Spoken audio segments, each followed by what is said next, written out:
wait to share that, of course, our friend Sara Alvarado is here. There are so many things. We go way, way, way back, not 28 years, but Close. 15, something like that. And it's amazing the things that I've seen that I don't know. I don't have the expertise, so it's hard for me to even think about analyzing like some of the progress, if you will. But it's very impactful to be able to see the conversations about racial equality or real estate and how those 2 points connect in our city in Madison. So I can't wait for you to introduce yourself, talk a little bit more about your background. I think that will be great. Okay. To also highlight some of the work. I think it is really important to say, you know, that you have no problem, of course, sharing some of these information in terms of like some of the stepping stones. Mm-hmm. And then, of course, your presentation. I know that you had a PowerPoint presentation. If you want to share it in the future, I can't wait. I'm sure that this is going to be the first one of many conversations. So we'll go back to that. Okay. Okay. Awesome. Thank you, Brenda. Yeah, we can do it in español también. So I'm so glad. I know. Sorry, I took French. I know. Sorry. Okay. That's my English, fault. fine. So, where should I look? So yeah, the camera is there. See where the green light is? That's the camera. Or you just look at us. Or wave at Cheryl. You can just look right at. That's hi Sherry. How are you? You can look at Jason and Randy and everybody. Yes. Okay, but if I like just look here, it's cool. Like y'all don't feel. I mean, I'll try. I'll do my best to look everywhere. The modern world. So my name is Sarah Alvarado, and I know a lot of you already. So it's kind of I'm gonna just introduce myself to the people who I definitely don't know. And let's see, I don't know where to start, but I own the Alvarado Real Estate Group with my husband, Carlos, and have been here for a really long time, been doing a lot of work. I helped create Nuestro Mundo, Badger Rock Middle School, and Step Up Equity Matters in the Workplace. And I did a deep dive in my own racial justice journey. I'm a white woman. Back in 2014, when the Race to Equity report came out, which is kind of where Step Up came from that. Really was a very ignorant white woman who was surprised by what that report showed, and raising biracial, bicultural, bilingual children, and was having a lot of hard discussions at home. So did a lot of the personal work, worked with YWCA for a lot of things, and over time was doing a lot of work out in the community and selling real estate at the same time. And we have a small brokerage. And at one point we hired somebody to come in and do transaction coordination work for us. And I knew her through the racial justice world. It was part-time. And after about 6 months, she asked if we could have a conversation. She was like, Sarah, I see you doing all this amazing racial justice work in the community, but I don't see it in the company. And I was like, we do the best we can. We help a lot of Latino families get into homes. My husband's bilingual, he's Native Mexican, but I don't know how to desegregate neighborhoods. I don't know how to, like, we understand how down payment assistance programs work, but like, I don't know what else to do. And yes, you're right. Like you don't want to hear what you don't want to hear. And I also don't think I was ready, and I didn't understand how. So she took me on a deep dive, which really included just a lot of education, like a lot of books, a lot of podcasts. The Color of Law by Richard Rothstein was one of them. And so out of that, we started kind of questioning, is it even possible to have a real estate brokerage with a racial justice framework? Now that we understand the historical context and how capitalism and racism is embedded within real estate and banking policies and practices. So the desire to explore it and to figure out ways that we could potentially eliminate or work towards eliminating barriers, and seeing what other programs were out there. One of the first conversations, I'm trying to I'll come around, okay, and stop me at any point. One of the first things was, what if we were to contribute financially to increasing Black homeownership locally, based on a percentage of our revenue quarterly, right? Knowing how much real estate we sell, like every time there's a transaction that sells, there's a lot of white dominated industries that get paid. You've got appraisers. There are no Black or brown appraisers in Madison. There's one in Wisconsin. Insurance, lenders, title companies, home inspectors. There are no Black or brown home inspectors. There's, I think, one woman. So there's just a lot of whiteness in these industries, right? So when people say it, sometimes I feel like I'm helping the rich get richer and the poor get poorer. That's legit. Part of and I have a whole presentation around the historical context that a lot of people in the real estate world are not taught. And I don't know, a lot of people are interested in DEI here, so I might be preaching to the choir, but just a couple of points in that in 1968, when the Fair Housing Law was passed, since then, the wealth gap has increased. It hasn't decreased. Home ownership rates have decreased. They haven't increased. So just having that law change really hasn't moved the needle in the way that it needs to. Another point is that the National Association of Realtors actually lobbied against that law. So let's be honest about that. And it was only 2 years ago that they formally apologized for that. So that gives you a little taste of what it's like in this world. Between the 1930s and 1960s, I believe it was $120 billion of loans were underwritten. 98% went to white families.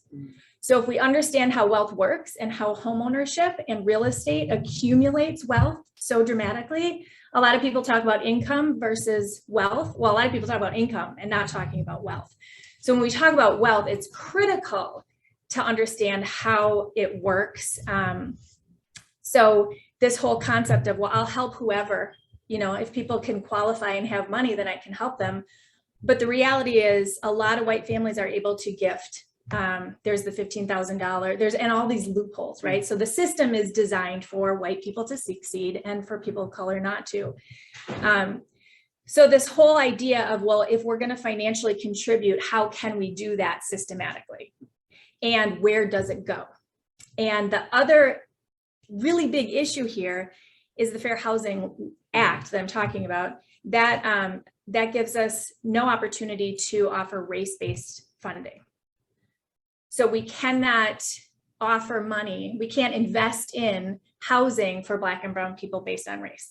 So explicitly denied for so many years, and now we cannot explicitly invest in because it's discrimination.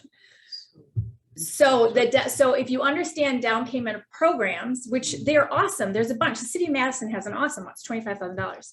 It's not, it's for all people of all races. And a lot of times white people take advantage of them. And a lot of times, so I'm going to do just a quick example here of what it actually looks like. So the down payment assistance programs, they're really hard to qualify for because you have to fit into a box. There's an income restriction most of the time. And these are all federally funded or state funded, city funded, county funded. The Dane County has a great down payment assistance program. You can use that money in the county of Dane, but not the city of Madison. If you get city of Madison funds, you can use that for a house in the city of Madison, but not anywhere else. It has to be within a certain price range. You have to qualify, your income has to be within a range, right? You have to have a bunch of inspections, and it's not approved until financing is approved. So let's just say now that you do qualify. So now you can get the money. Now you have to find a realtor and a lender who will work with down payment assistance programs. You can ask a ton of realtors and lenders at the next networking event, do you work with down payment assistance programs? And many of them will say flat out no. So when you're not working with down payment assistance programs, you're literally not working with the majority of people of color who could access that. So you have to find a realtor, and there are some lenders who work them really well and know them really well. And we know who they are. Like I can count 5 on my hands right now. And those are the people that we go to, but that's limited. Okay, then you have to find a house. And the house, again, has to be in a certain area. It has to be in a certain price range. It has to, you have to get a lead-based paint test, even if the house was built after 1978, which is ridiculous. So the house has to qualify. Then let's say all of that matches up, you write an offer, you finally find a house, it fits everything, you write an offer, Now you have a realtor who's got 3 offers on the table and they're presenting to a seller. One of those offers, they're all the same price. One offer is 20% down, 30-year fixed financing. And then you've got one maybe with 3% down, WIDA. You have one with a down payment assistance program contingency that has all of these marks against it. And now that's presented as a risky offer. So now your offer is at the bottom. And this offer is a slam dunk because there's 20% down. So we're talking about who has access, people with money. Who has money? A lot of white people. And the coded language and the reality of those barriers is something a lot of people don't talk about because, well, that's history, that's back then, that's not now. So what we're saying is it is now, we see it now, you can't deny it, right? Can we all agree that like the disparities are like, it's happening. So we want to try and address it in a number of different ways. So first of all, Own It is a collaboration with realtors, lenders, financial. This is not an Alvarado real estate group thing at all. So people had suggested just create a down payment program. It can be Alvarado real estate group and it can be for the city of Madison. First of all, no, because we want to collaborate with all real estate agents and brokerages. We want all bankers and lenders to be a part of this. This is an industry issue that an industry has the opportunity to address. Like we cannot wait for the federal laws to change. We can't wait for bank policies to change per se. And we can't make it available to all of City of Madison because again, we've seen what happens when that happens. Justice Castaneda was really strong when he said in the very beginning, because we were investigating, like he was like, Troy Gardens, primarily white people. You can't have it race-based unless you do something creative. So in getting creative, we partnered with One City Schools as a pilot program, knowing that we can hopefully expand at some point. One City Schools helps in the fact that 85% of the families and staff are families of color, and they have a 2-generation model. So they're about it. In supporting families, you're supporting the students. And how can they have some wraparound support for families? And so this program creates an education opportunity for families to understand how wealth works and how homeownership works. And then a $15,000 down payment grant can go to the families who go through the program. So Park Bank, Jeff Mack has been incredibly helpful. Oh, hey, Alex, that comes from you directly. Oh, sorry. Alex was in the very beginning Associated Bank, but then he left. So let's see. Sarah Whitley has been really helpful. She's a lender. She used to be at Old National Bank. She's now at Cornerstone. And Summit has helped out. I think that's what I got right now. I'm probably missing some people. We've got a couple of financial advisors on the team as well. Jeff Mack, Park Bank. And I should recognize Val is on for Park Bank, Director of Business Development for Park Bank is here. He has been critical. Yes. His input has been critical. Jeff Mack is a rock star. We are incredibly fortunate to have him. Yeah, me too. He's brilliant. Because part of this was really so much was complicated. It took us 9 months just to figure out how to create this down payment program in a way that would work. And I won't get into all the details, but we ended up partnering with FCI, Forward Community Investments. So they hold the 501c3 and they disperse the funds. And so them being a nonprofit, the money is a tax deduction for people, which was important for people. And also we were able to strip the restriction. So now a family at One City, there is the restriction that you have to be a family or staff at One City. But at some point when we can visualize what this will look like, that can expand out. As long as we're partnered with there's a certain way that you can make it so that it's available to all within. That's the caveat. So you follow me on that one? Yeah. But it can expand. And then the restrictions right now are that any family who goes through this program, it has to be for a first-time home buyer, having not purchased in 3 years. So if you did have a foreclosure or you just have been renting for 3 years, you would qualify. And it's for an owner-occupied residential condo or duplex. But there's no income restriction. So you could have a high income earner get $15,000 to purchase a home. And if we understand how homeownership works, it's one tool in wealth. Homeownership is not going to solve the problem necessarily. And we are not about pushing homeownership at all, because we've seen, I mean, I was selling houses in 2010, 2011, like I saw the foreclosure market and the short sale market. And if folks don't understand what their loan is and how their loan can work for them, like there's wealth building mortgages and there are mortgages. So our hope is that that can be a tool, but a bigger part is just understanding how the systems work so that people can make their own decisions. It's not like, let's just get you into home and then ciao. Like, it's an education program that becomes a community learning space so that we can start talking about money more. We can start learning from each other. So when we think about generational wealth, it's not just money. It's the connections that you have. It's the conversations at the table. It's growing up in a home. You're more likely to own a home. You grow up in a rental, then you're the first generation. It's a whole different world. So addressing all of that through the education program has been critical. I know I'm going off on three. There's like 3 pillars to this program, so it's really hard for me to like stay. So thank you. I'm all over the dance floor. Love it.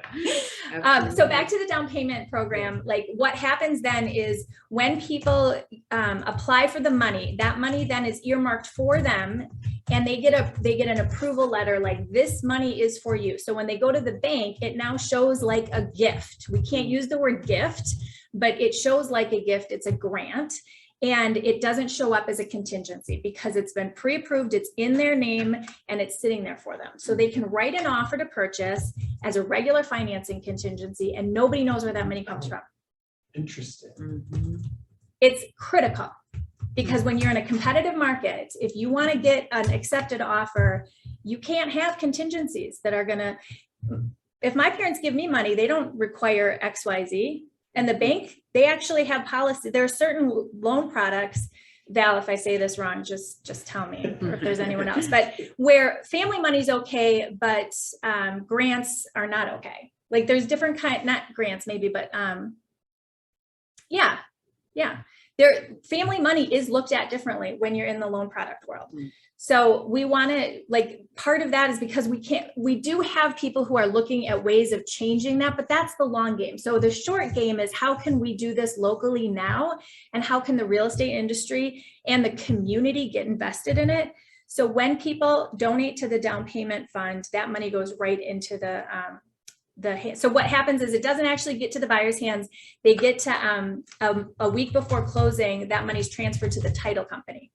So then it goes directly into the house. So that's kind of how that's getting into the weeds of the down payment program, which is incredibly unique. And you don't find that in any other down payment program. That was my next question. So you built this model from ground up with actually it seems like not a lot of examples even nationwide. None. So this could be a model used by other cities. Yeah. You're at the forefront. You're at the vanguard. Yeah. It's Own It. I think the question is Yeah. Own It. It's a nonprofit. Yeah. Okay. Well, I can get into that, Alex. We have a fiscal sponsor that is a nonprofit. We are in the process of figuring out an entity. Yes, 2 people said. Sherry says she had to run to another meeting, but congratulations on the amazing work. Congratulations to Brenda. And Stephanie Furlong says the same thing. Just you can read right there. Thank you. Thank Yeah. Sorry. The hybrid part of it. Got to make sure everyone sees what's going on. Yeah. you. Mm-hmm. Okay. So We'll get our sea legs. yeah. So the down payment program, I feel like I've explained pretty well. The education program, I've explained pretty well. There's a lot more to it. The other part that's really groundbreaking, like this part is like the most exciting part. The other part was pretty groundbreaking. Yeah. Yeah. And exciting too. But there's a fund producing model. So like right now we raised $350,000 within 6 months. Like we don't even have a fundraising committee. We don't have staff. Like we're all volunteers. No, nothing. The community is learning and understanding how wealth works. Neighborhood associations are like, how do we have more people of color move into our neighborhood? I literally had, maybe I shouldn't say this. I'm going to say this anyway. We're in a safe space. Are we? I don't know. Well, no, I should never say that. No one's ever. It's a brave recording. space. Yeah. It's recording. It is recording. So I yes. mean, this is a true story. A neighborhood association was wondering if maybe they could just have more conversations about how to smile and be more friendly. Oh, that So makes some sense. yes, and money matters, like period. Like we need to really be funneling money in different directions. So And the neighborhood associations have been incredibly excited about this and wanting to invest in it. There was a group of people out of a neighborhood association that 5 people contributed $90,000. A church contributed $70,000. There was a woman who, as part of her estate, her will, she wanted $40,000 to go to specifically Black home ownership. And there really aren't a whole lot. Urban League had 16 houses and they had a program, but it was, they had already done their 16 houses. So anyway, the community wants this and that's great. So the funds can come in through that. However, what the fund producing model is that we're excited about is what if at the point of every single real estate sale, the real estate professionals, whether it's the realtor, the lender, the bank, or the appraiser, if they were to commit to contributing a portion or a percentage of their earnings at every single sale directly into the down payment fund. So systematic contributions, not charity, mutual aid, right? Like this is redistribution of wealth. It is a way of acknowledging like harm done within our industry. And so how can we do what we know is right?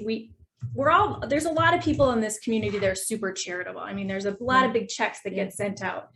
So this would be something that, I mean, we pay our taxes quarterly in the 1099 world.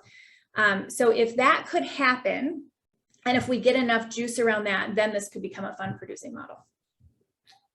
Can I ask something?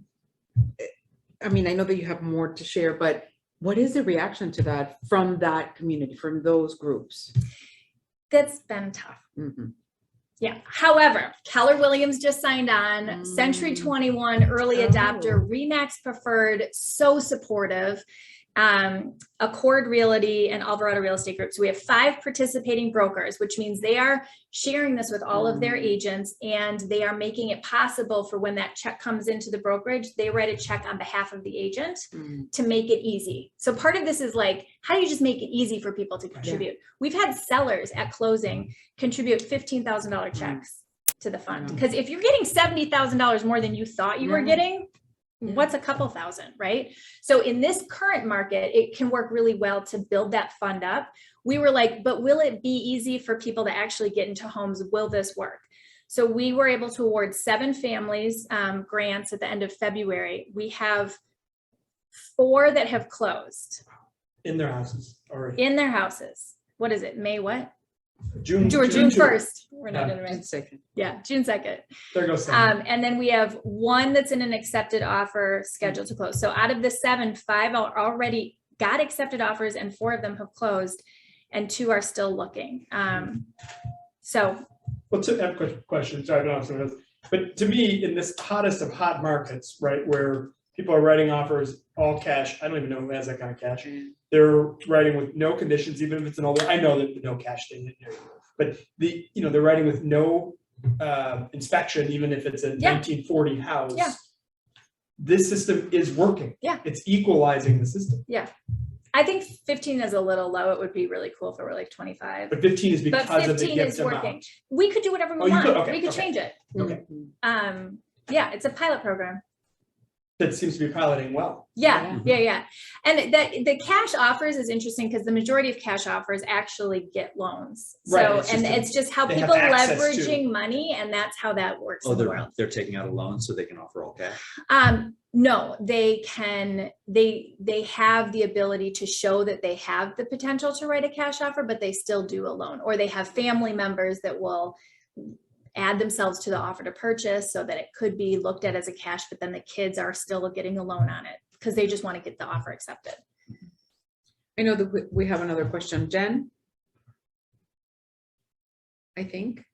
Have your, That's the cursor. Sorry, me? Oh, no, I think, sorry, this is a technical problem, Jen. No, the cursor was right next to you, so it looked like your hand was up, because my cursor is a hand. Oh. So no, but it's good to see you. Yeah, that. and We're that was learning all Jason. together. Yeah, sorry, here. Oh, I see. Got it. That's all right. The sun's coming in kind of bright. I could change the window, but Sorry, what? That's No, funny. perfect. Okay, Yeah. got it. So that's kind of the overview of how it works. One of the first buyers was also a staff member. And so Kaleem at One City was super excited about that because she specifically was like, it would have taken me 5 years to save the kind of money that I needed to. And now she's invested in Madison and probably going to stay. Talking about retention, how do you create a more welcoming or a sense of belonging community at many different levels, not only the job, but also now ownership. Yeah. If you're buying a home, you're investing in the community you live in, 100%. And it impacts that economy. Like it impacts generations to come. It impacts so much. We have Jasmine Zapata is a strong supporter, and she's like the public health, just that itself on how stable housing impacts health outcomes. So there's a lot of ways. Reasons, improve and research, and so. Yeah. Questions? Do you have any questions? I would like to add, in the space that I'm in, I'm trying to offset or get ahead of, the lack of generational wealth. And, for a program like this to be thriving is awesome. And so, Sarah mentioned that I was involved early on. And when she said, it's a program, it's more like a boot camp, because, these folks, their mindset are changed from, it's not from, we're going to get a home, to we're going to own something. We're going to, and when you own something, you change people's perception. You change subconsciously. You own it. It's yours. And and I think Sarah hit on this as well. There's generational wealth. If somebody owns something, you're going to take care of it, right? There's going to be that belonging, right? So that directly is connected to crime being lowered. The fact that, if these families have little ones, the fact that they own something and they get to shovel the sidewalks when the snow falls, that sense of ownership is going to directly affect how they go into school, and and they're going to become homeowners themselves. And also it in the double digits affects their chances of them going on to get further education past high school.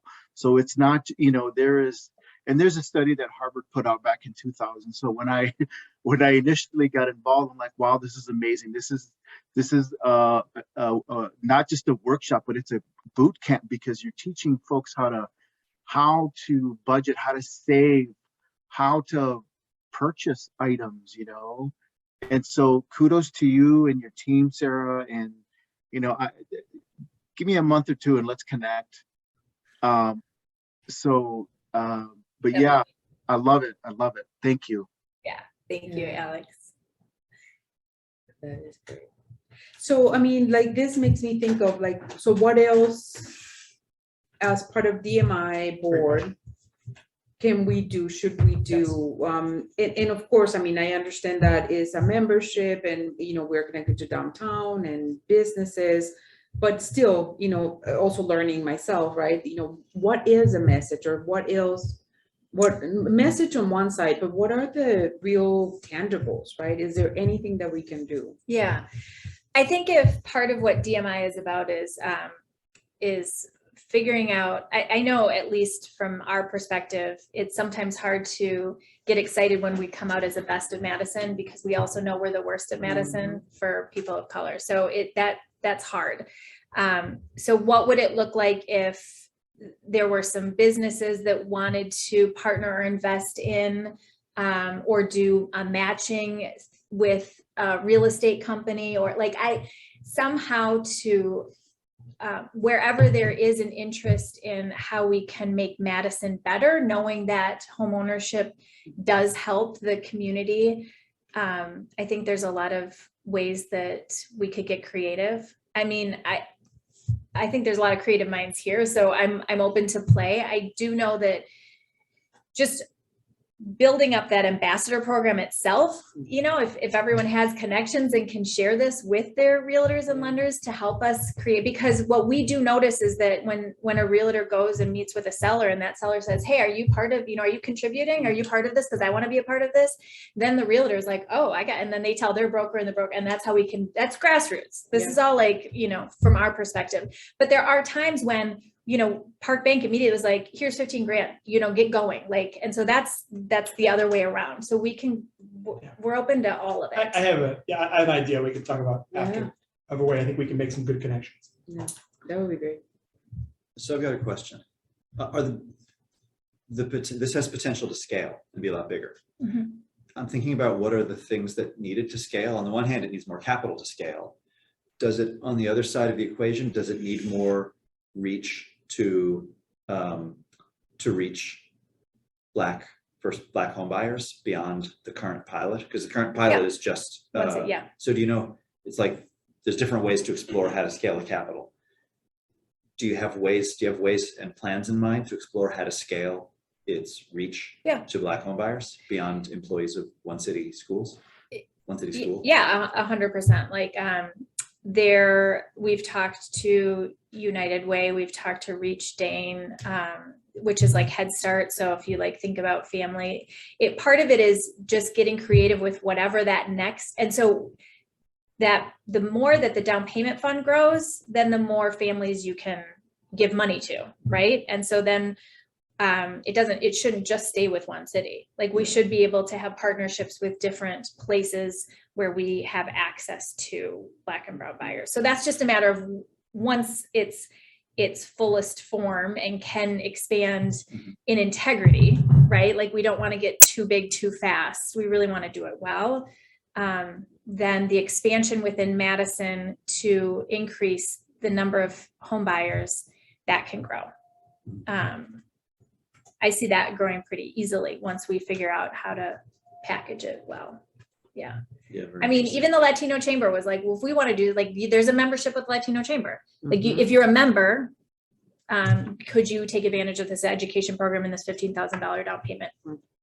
Yeah. That's an interesting thought, actually. Oh, sorry. Program reapplication would need both capacity and operations financial support. Yeah. So there is an education fund that's that we need because this is a Black and brown led education program. And we need to be paying the instructors, and currently, you know, we have $5,000 in that account. And we have some instructors that need to get paid. So like, we're kind of juggling a lot. I don't need to tell you all of the details, but like, you know, that part is really critical too, because if we're building wealth, like we need to be building wealth. So with all parts of the program. Yeah, but that can get funded. Like those can be grants because it doesn't need to, like, that's a little different. Foundation. Yeah. Other questions? Game changer. It's been really fun. The team, will you put the website in the chat? Oh, yes. Yeah, there's just a lot of great people that have been helping. Not everyone's on the website, but it's Own It BBW. Oh, BBW.com. Is that right? Yeah. Perfect. Yeah, so you can play around there. Awesome. Yeah. I just want to say thank you for being here. You and I had a conversation. Was that 2 years ago? It might have been 2 years because we were live, and I don't think you and I are not the like. I think we went on a walk. We did. So that is fair. Yes. That was, so it might have been a year and a half ago. Yeah. But to see what this has become, and when I saw on LinkedIn that, you know, the first awards, I don't know what you call it, awards were made. It's just incredible, Sarah, and we've known each other a long time. We have family history between you know, my in-laws. It's just, this has been amazing for you and Carlos to watch, and we will do whatever we can. I have an idea we can bring it up right after this about how I think we can cement this relationship even more. Awesome. Absolutely. Awesome stuff. Well, please let us know if you have any more questions. Certainly, we know where Sarah lives. No, we know how to find out. How to find her. They're almost a downtown business. Monroe Street. So close. So close.